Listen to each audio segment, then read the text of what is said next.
Hey kiddos, I'm back. Um, I'm here today to talk to you about Friday. What happened um, on Good Friday? It's kind of I've always had a hard time understanding why we called it Good Friday when Jesus died on the cross that day. They just never really seemed right to me that we called it Good Friday when Jesus went through so much pain and suffering and died on that cross for us. But we're going to talk about that. It says, very early in the morning, the soldiers brought Jesus to Pilate, the governor at the time. Pilate asked Jesus, "Are you the king of the Jews?" Jesus replied, "Yes, I am." This upset the chief priests because they were jealous of him and the Jewish friends he had made. Pilate listened to the complaints of the people that brought Jesus, but he couldn't find any reason to punish him. Pilate questioned Jesus, but Jesus didn't stick up for himself. He knew that they wouldn't listen anyway. He had done nothing wrong. Pilate called together the chief priests, the rulers, and the people and said to them, "I have talked to Jesus, and I find no reason to kill him." After they heard that, all the people shouted, "We want Jesus," and they wanted Barabbas released instead. Barabbas had been in jail because he had killed someone, and the people wanted to be free, and they wanted Jesus to be punished. It sounds kind of strange, doesn't it?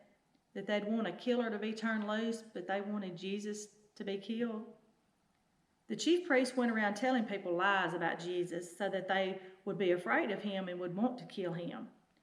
Pilate didn't like this one bit.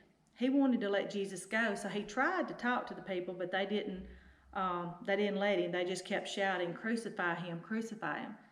See, Pilate wanted Jesus just to be beaten and then just to be let go.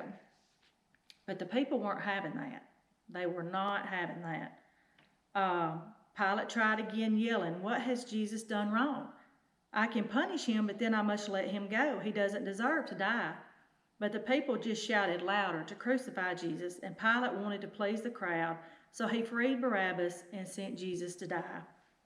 The soldiers led Jesus into the palace and made him put on an old royal robe, and they twisted together a crown of thorns to put on his head.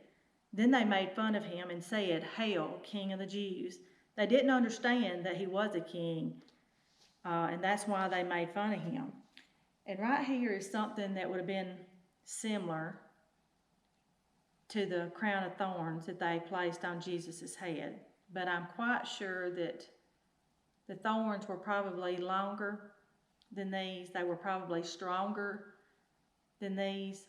These are pretty sharp and hurt pretty bad when you touch them. But can you imagine somebody putting this on your head and cramming it down on your head to where these thorns was sticking down into his head? And you know there had to be blood coming down his face by this point from them shoving this crown down on his head. And then on top of that, they were making fun of him. They were laughing at him and saying, "Hail, King of the Jews."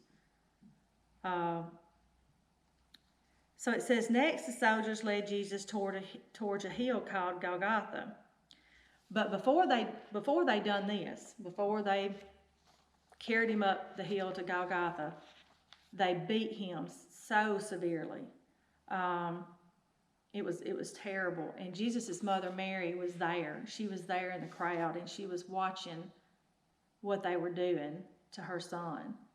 And I can't even imagine how sick and sad and hurt that Mary was having to watch Jesus go through this severe beating that probably would have killed anybody else.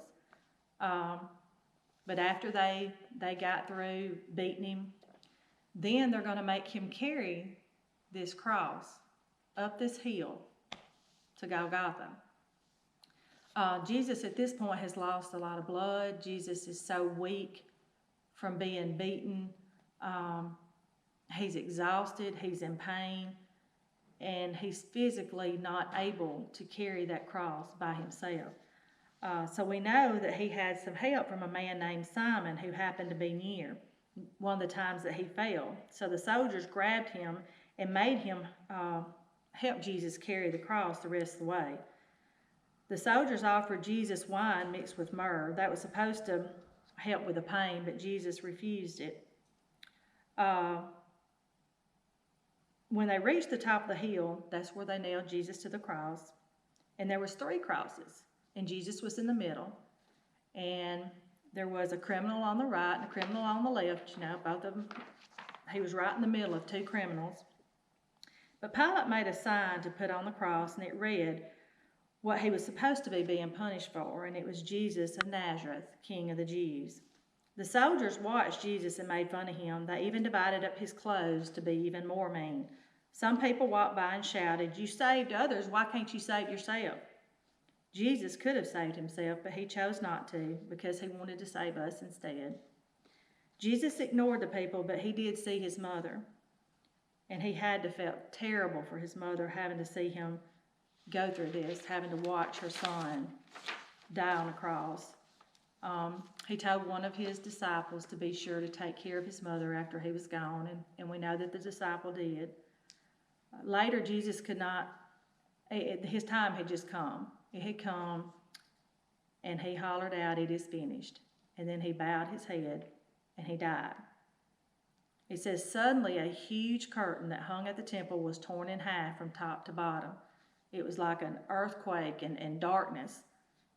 And a man that had wanted Jesus to die saw all this, and he said, surely this was the Son of God. He realized that he had been wrong about Jesus. This seems like a really sad story, but it's one of the greatest stories of all. Jesus died knowing that you would do things wrong, knowing that I would do things wrong. He knew we'd do things we wasn't supposed to do, like not obeying our parents or telling a lie or saying something ugly to our brother or sister. He knew that we would do things like this. But you know what? If we belong to him, we ask him for forgiveness and he forgives us. He wipes our slate clean. He remembers it no more. He forgets about it. Now, that doesn't mean that we get to just go out and act like we want to. We always try not to keep doing the same sins over and over again, because really that's like hurting Jesus all over again when we keep doing the same thing.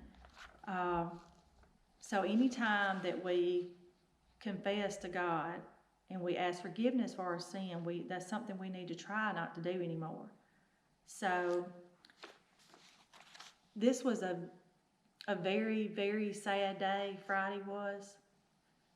And I understand now as an adult why they call it Good Friday.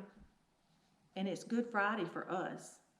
It's Good Friday because Jesus died on that cross for our sins so that we could be made right with God the Father. So that one day we could all be in heaven together. He died on that cross because he loved us so much. And it's Friday, and Jesus died. But Sunday's coming.